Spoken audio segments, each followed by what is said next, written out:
guys, it's MJ from All to Love. How are you? I hope that this video finds you sitting pretty wherever you are in the world. So that's making me think of like we are all in agreement that we live on planet Earth, right? In the Milky Way galaxy. And that we have a central sun that essentially feeds us, gives us energy and ensures the proper functioning of the biosphere function. I don't know what I'm saying, a bunch of sciencey stuff, but it all makes sense to me as far as our collective agreements as human beings, as people. And having had rather profound spiritual awakening experiences when I was 19, so almost 20 years ago, if you can believe it. And since then, being on quite a journey, increasingly intuitive, increasingly refined to that sort of silent 0 point focus. And I'm very aware of these sort of shifting times that we're in. And the more that I sort of seem to merge with intuition, it's this awareness of completing patterns and cycles via kind of merging and living in union with the broader self, which is a much more sensing self, you could say. So it's, again, the senses, but the invisible senses as well, the less tangible ones. Hey there. So less about like the five senses in that regard, and like a merged aspect of our senses. And that ultimately is what expands our perspective. But again, all of this stuff is paradoxical, so it seems to just kind of loop round perpetually, so we can see the patterns. And it's almost like the recognition of patterns and cycles to their desired transformation. So then we up-level those certain patterns and cycles. We have an expanding kind of perception shift in a recognition that, oh, right, okay, so my perspective's expanding, i.e. like instead of being in the middle of the maze, you pull yourself up and you can actually see the maze. Obviously, it gets a hell of a lot easier to navigate this reality if you're like floating above the matrix or the maze. You can essentially tell yourself, hey dude, like turn left and then right and you're good to go, versus like getting all panicked and afraid in the maze, right? So we, by attuning to like our higher self, which is a very unique, I would say, kind of intuitive process of really getting to know that Holy Spirit, that higher self, that intuition, that part of you that knows you and knows why you're here and knows what you're doing. And there's definitely some threads that will link us all on YouTube. At the same time, I'm a huge sort of proponent to each individual is their own best teacher, their own best guide. And so I'm very aware of sharing stories, sharing a process, and at the same time, because I want to remind myself of this, that we don't need to get obsessed or fixed on a process. So any externalizing aspect of self, we don't need to fixate on that as the ultimate goal. I wrote about this in the book, in essence, there is no goal. We are the goal. And then when I say stuff like that, it makes me think of like, we are the goal. We are the technology in how we choose to direct consciousness from within ourselves. That is the ultimate technology, because we're the ultimate manifestors in the reality that we're perceiving, right? Thank you. I told you I'm a big sweater person. Oh, this sweater was actually given to me from one of my good friends' moms.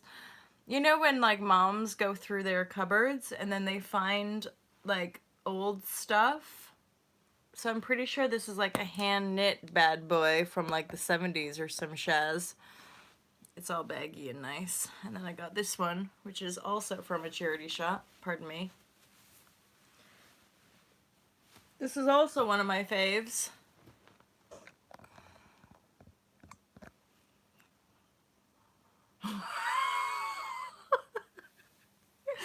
You know what I'm saying, right? It is huge on me. It's a sweater. Sweaters are supposed to be huge, right? And almost everything is huge when you're a fairly minuscule woman. I mean, like, I have muscles and stuff. I just don't have a huge amount of, like, additional packing going on. I'm slightly scrawny in some areas with a little bit of curvature. So yeah, most sweaters are big on me. Yeah. But look at this. This is like a wimpy sweater, you guys. This is just a wimp fest. I'm like, it can't be warm. This is a sweater material, okay? But it's not like this sweater. Come on. Look at the difference. There is a huge difference in this sweater. And actually, as you jest with me right now, I'm like realizing the heat's now been on in my room for a good few minutes, like, I don't know, 20 minutes, a half an hour. And as you're joking with me, I'm like, poof, it's hot. It's hot up in here. That's why it's a good thing I took a sweater off. So clearly this is a very serious share, you guys.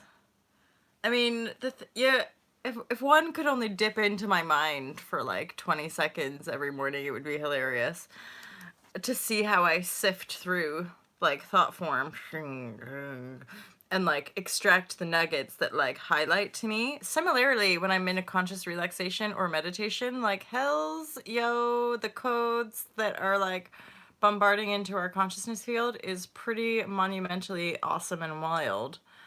What was that there? What was that there? Enjoy it, bro. What's the temperature like outside? Well, I would say it's probably around 0. I know, some of you guys are living in colder climates, but I'm a Canadian girl who moved to England.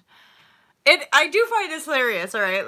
I'm just probably not going to talk about anything really serious today, but not that we should ever feel the need to talk about anything serious. I mean, like, come on. Except sometimes life is intense at the same time. I forgot what I was gonna say. It's all over and done with, you guys. C'est fini. I have nothing more to say to you. It is all over. Was I gonna say something about sweaters? I don't know. Well, this has been the juiciest share of my whole entire life. I'm trying to think about like perspective and cycles and patterns.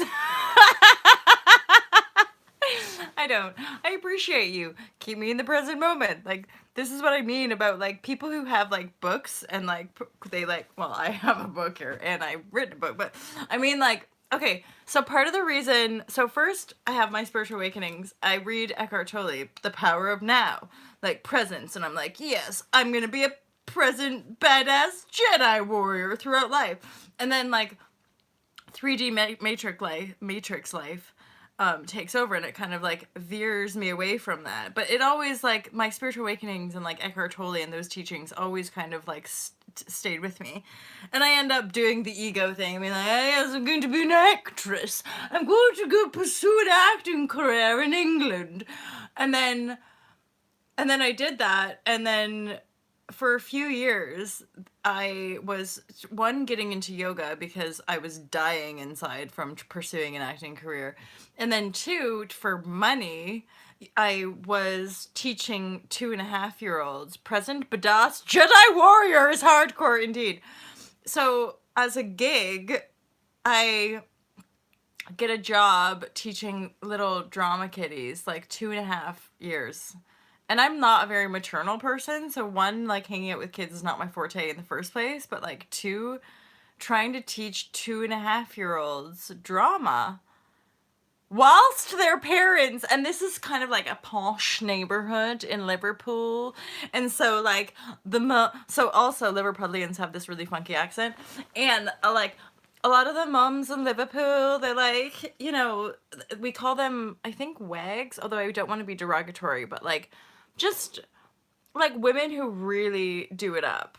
Like, I'm like probably 1% of the type of how these women look after themselves, and like curlers in their hair. Mainly I want emotion about how they would have like huge, like, platform high heels. And this is a 2.5-year-old 45-minute drama taught session where I'm like, okay, everybody, let's be squirrels. And like, and then everybody like runs around like, oh, let's be squirrels. And so you have these like 30, 40 something beautiful women with their like platform shoes running around like chasing little Bobby, pretending to be a squirrel to be like a good drama taught mommy, and meanwhile me, the teacher, is just like, oh my god, like, what the F is this happening in my life right now? Anywho, the actual purpose of that story was about planning, and this was like back when I was still like trying to be a good person. Like, trying to be a valid human being. Like, making my notes, making my lesson plan, and by Jove, oh my G, trying to make a lesson plan for 2.5-year-olds. I realized after one day of doing this, I was like, well, that's not gonna do me no good, is it? I am a good person. So I just would run around with the children. No lesson plan. Just be present with the children and play. Just be present with the children and play. And then now, 11 years later, I just live like that. It's just like in the present moment here now, and I follow the feel-good flow mostly. Although, actually, sharing with some of you guys this morning, it's like, expand out, be the fullness of that which you are, and then be more present with the choosing, you know, the choosing that you're making the person. I'm like, whoa, I'm feeling this, like, I can direct it this way, I can imagine it to be like this, I could do it this, but don't deny that totality, i.e. karmic backlogs. That's relevant, and it's similar to like Abraham talks about closing the gap, i.e. Esther Hicks.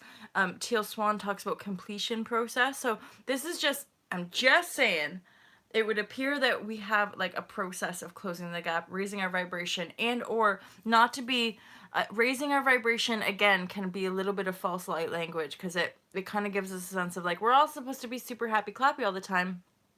I see it more as like, be real. Be the fullness, be the totality, be self-aware, because the self-awareness can contain the fact that we're all going to have shit days, or the fact that we're going to just be a human, right?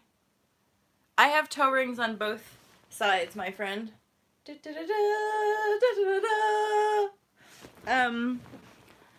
Actually, long story about that, but these bad boys have been on my toes since India, since 2010.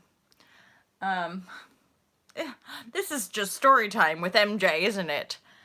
So yeah, being present is like the juice of life. It's really all there is. Each time we have little, almost like energetic thresholds that we can push through or jump through, like taking a leap, quantum leap. In my personal experience, although sometimes there's more resistance in my field, those leap things do require a level of unknown. Like, we don't know what we're doing, we don't know where we're going, we don't know how we're going to make the money, we don't know how it's going to happen, we don't know exactly blah, blah, blah, blah, blah, blah, but we just keep following that feel-good flow. And increasingly, it would appear to me that often, like, the physical circumstances don't line up, like, even more extreme, but then the broader, the more expanded the perception becomes, the more you're vibrating miraculousness, the more you're vibrating, again, that quantum that quantum essence to move into your vortexual reality, because your imagination, i.e. the vortexual reality of your consciousness, is the dominant field of your awareness. So if you put your awareness in that dominant field, you start to see the patterns and cycles rather than be the patterns and cycles and blindly move into them, right? So this whole expanding perception to me is about being more totally fully aware of the emotional field in connection to the mental field, in connection to that spiritual essence, which is, again, totally unique. There's no way one other person could tell you what your spiritual essence is. You got to just yoke that from within self, right? Be present, move, breathe, eat consciously. Like having this awareness is really what we're infusing our reality with. And the more that takes over, and then that's like the regenesis to me, is that instead of constantly reacting externally and or chasing externals, it all like kind of comes back into the self. And then instead of chasing or trying to make happen or trying to go get it, or you know, reacting against whatever, we pull everything in, and then ultimately we're like the standstill center point storm, eye of the storm, to see, and then essentially, instead of again trying to go get everything in our reality, is the feedback loop that's helping us to continuate this regenesis process from within the self, which is a more sacred geometric structure. Hence it feels better in the body and it looks more beautiful out in form. So there's still this little phase of transition. And that, I mean, this could be an ongoing sense of awareness within some of us as we continue to bridge the consciousness. And yet here we are, we're like, boom, more good stuff is coming in for sure to guide us. I hope that was useful to you guys. For some reason I'm getting one of your comments was about me being a good person. Thanks, guys. I do try. I'm a solitary person who's throwing rockets of desire into her vortexual reality of being like, come on, some kind of high vibration beach party. Although I'm very aware that like it might be me that has to create it, and or Mal's, just wait until spring, summertime. I just remembered I'm dog sitting in March. Dog sitting is like the best. I'm not at that place where I really want to like babysit. Plus, I don't really know anybody with babies in my life that I would like hang out with on the reg, if you know what I'm saying. My niece is the only one. Sorry, children. my niece is the only one that I'm like gets special time, attention, energy, money from me. I love dogs though, straight up legit. Like if I lived in a way that I could have a dog and a cat, I absolutely would. Except this is borderline, but this is also like OCD stuff. Part of the resistance is like the mess, like straight up look, like tension, stress. I still haven't like quite overcome that, like the mess of having, and the smells of having dogs and cats. Plus the freedom travel, I'm like so in the flow of freedom that I'm like, well, I can't just fuck off to Bali for a month if I have a dog or a cat. So dog sitting is like my best friend. Because I'm not even in that place of like babysitting for people. I'm like, don't give your baby to me. I'm not responsible enough for that. It's true. I hung out with a dog once that like ruined some decent shoes of mine, and I was a bit like, again, early lessons in detachment for sure, and like non-materiality, where I'm like, okay, beautiful, lovely creature, dog, or your shoes. So I just threw them out. It's fine. And they do, like, they ruin things. It's more the fact of like love and snuggles. It's more of having this sort of like other creature there to be like, hey buddy, give me some snuggle-tastics, my friend. And then after like a week of having to tidy up after the dog and stuff, then the owners come and take it away. So it's like, it's kind of like a nice test try. It's like when you get to the point in your adult life where you're able to keep plants alive and you're like, okay, I will move on to dog sitting and see if I am responsible enough to keep a dog alive for 5 to 6 days. Let us inquire. See, like, even my own sister, she doesn't leave me alone with her baby. I'm still, like, I think you would call it maybe prodigal, but that seems kind of fancy. Yeah, no. See, even 10 puppies. Overwhelm 10 puppies. Just like one. But even a puppy, I don't think I'd do a puppy. I'd go and get like an adult, a chill to the max adult rescue dog. Who's just like, sweet, I get out of the cage. And you're like, boom! S'mores, come here, buddy. Brr. Brr. I just made up a dog name, S'mores. And then that's making me think of, like, I traveled across the United States between 2014 and 2015. Basically with my mom, we drove from Ontario down through the United States and then up to Vancouver for the holidays. And then I drove all the way back. And I remember seeing signs of places. Arbuckle, Montague. Which I just think is the most, I shouldn't even share it because it's like what I want, but I'm like, that is the most badass male name. Did you make it to Wisconsin? I feel like we did. Madison? I feel like we drove through Madison. We drove through some pretty radical terrain. Like, it was a pretty cool drive. I gotta say, my mother was an effing champion. She did most of the driving. Back to names for children. Don't steal. But, Arbuckle, Montague.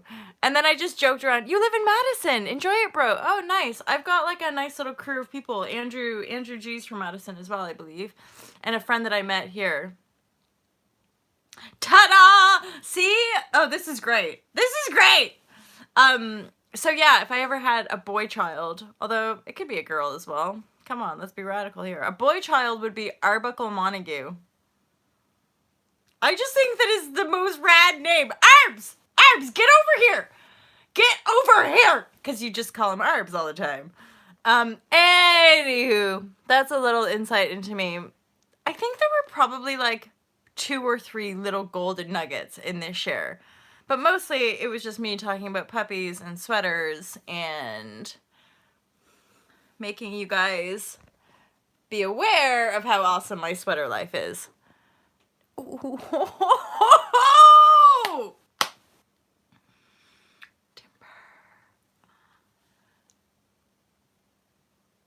Timber. Now, I also thoroughly enjoy that. However, I mean, you can find the cons for any of this shit, can't you? But I'm already thinking of like, ooh, there's some possible, like, what's the word I'm looking for? Nicknames. But I do dig that. I have